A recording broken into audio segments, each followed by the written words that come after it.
बिहार के मधुबनी में हुए हत्याकांड का मामला अब तूल पकड़ता जा रहा है, या यूं कहें कि एक पिकनिक स्पॉट के रूप में बढ़ता जा रहा है।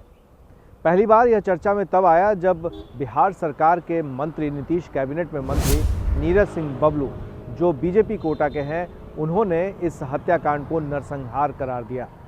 उनके नरसंहार कहने और बिहार पुलिस को निकम्मा कहने के बाद यह मामला और भी उजागर हो गया। काफ़ी सारे लोग इसमें इन्वॉल्व हो गए। अब राजनीतिक तौर पर देखा जा रहा है कि क्या यह वाकई नरसंहार है या फिर वर्चस्व की लड़ाई को लेकर एक ही गांव में दो गुटों के बीच हुआ है। अब ये समझना होगा कि नरसंहार होता क्या है। दरअसल बिहार में 80 और 90 के दशक में काफ़ी सारे नरसंहार हुए थे। ये नरसंहार तब होना शुरू हुआ था जब दो गुट या दो समुदाय नहीं, बल्कि दो तरफ से लोगों ने अपनी अपनी प्राइवेट आर्मी या यूं कहें कि प्राइवेट सेना खड़ा कर लिया था। एक वक्त में रणवीर सेना का नाम काफ़ी उजागर हुआ था, तो दूसरी तरफ एमसीसी, जैसे कहा जाता था कि पिछड़ों के लोगों का समर्थन था। ऐसे में अगड़ी बनाम पिछड़ी जातियों के बीच में जो संघर्ष हो रहा था वो नरसंहार के रूप में परिणत हो रहा था।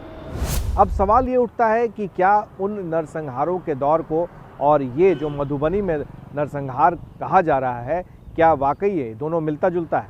अब समझने की कोशिश करते हैं कि आखिर मधुबनी में हुआ क्या था। मधुबनी में मछली मारने को लेकर, एक पोखर को लेकर 6 महीने पहले एक घटना हुई थी, जिसमें एक ही परिवार जो राजपूत परिवार का है, उनके पोखर में मछली मारने को लेकर के प्रवीण झा, जिसे रावण के नाम से लोग जानते हैं, जो रावण नाम की संस्था चलाता है और उर्फ रावण उसे बोलते हैं, उन दोनों के बीच में मतभेद पहले से चल रहा था और पोखर में मछली मारने को लेकर के हल्ला हंगामा हुआ था। लेकिन उस वक्त में प्रवीण झा ताकतवर निकले। उन्होंने जो संजय कुमार सिंह, जो फिलहाल जेल में हैं, उनके खिलाफ में SC/ST एक्ट लगाकर उन्हें जेल भिजवा दिया। तब ये मामला इस वक्त आया कि आखिर ये मामला आगे कहाँ बढ़कर जाएगा। ये मामला फिर तूल पकड़ने लगा और जिस दिन ये घटना हुई, जब पूरा देश होली मना रहा था, तो वहाँ पर खून की होली खेले जा रही थी। उसके एक दिन पहले ही हल्की झड़प भी हुई थी।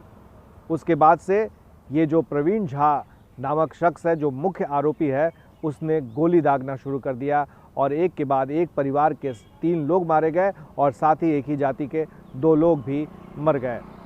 इसे नरसंहार का रूप दिया जा रहा है। अब न सिर्फ जेडीयू के, यानी जो सत्ता पक्ष के नेता हैं, सत्ता पक्ष के जितने भी विधायक हैं, वो इस जगह का दौरा कर रहे हैं। तेजस्वी यादव भी अब पहुंच गए हैं वहां के लोगों से बातचीत करने के लिए और उन्हें ढांढस बनाने के लिए। पर सवाल ये उठता है कि नरसंहार का रूप जिसे दिया जा रहा है, इसमें क्या वाकई ये नरसंहार था? तो अब तक जो हमने बताया उसमें ये साफ दिख रहा है कि ये उस घटना उस गांव में जब हुई थी तो उसमें 35 लोगों को अभियुक्त बनाया गया।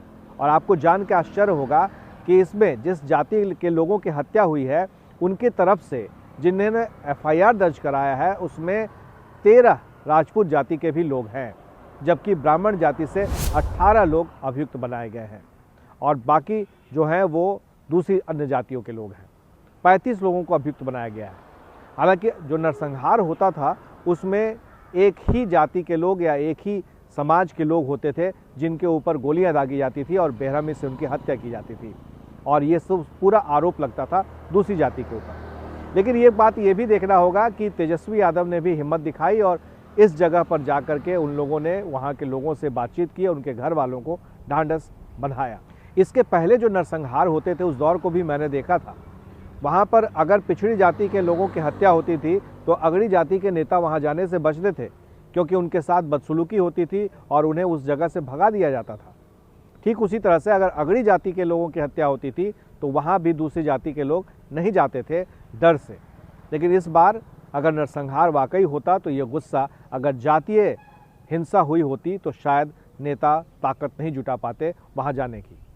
लेकिन एक ही जाति के अधिकांश नेता जो है, चाहे किसी भी दल के हों, वो वहाँ पहुँच रहे हैं। ये कहा जा सकता है कि राजनीतिक रोटियां तो सेकी ही जा रही है, लेकिन फिलहाल जो मुख्य अभियुक्त है वो गिरफ्त से बाहर है। आपको जान के आश्चर्य होगा कि ये जो मुख्य अभियुक्त है, इसके घर से जब कुर्की जब्ती हो रही थी तो न सिर्फ राइफल बरामद किया गया, बंदूकें बरामद की गई, बल्कि उसके पास से देशी शराब बनाने के मशीन भी पाए गए। जाहिर है कि एक और खेल सामने आ गया है और वो ये है शराब माफिया का पुलिस वालों के साथ संगठन। यहाँ जो जिन जाति की हत्या हुई है, जिन लोगों की, जिस परिवार की, उनके परिवार का आरोप है कि वहाँ के जो थानेदार हैं उनकी मिली भगत थी प्रवीण झा के साथ। तो प्रवीण झा के साथ किस तरह से मिली भगत थी, ये सब कुछ सामने आ गया। क्या शराब माफिया प्रवीण झा ने वहाँ के थानेदार को खरीद रखा था? क्या उसी के शह पर ये सारी हत्याएं हुई हैं? ये सारे सवाल अभी इसकी जांच हो रही है और इस सारे सवाल के जवाब कुछ ही दिन में मिल जाएंगे। लेकिन फिलहाल इस हत्याकांड ने सख्ते में ला दिया है, पूरे बिहार को एक बार फिर से गरमा दिया है राजनीतिक तौर पर, और सवाल उठने लगे हैं बिहार के मुख्यमंत्री नीतीश कुमार के सुशासन पर।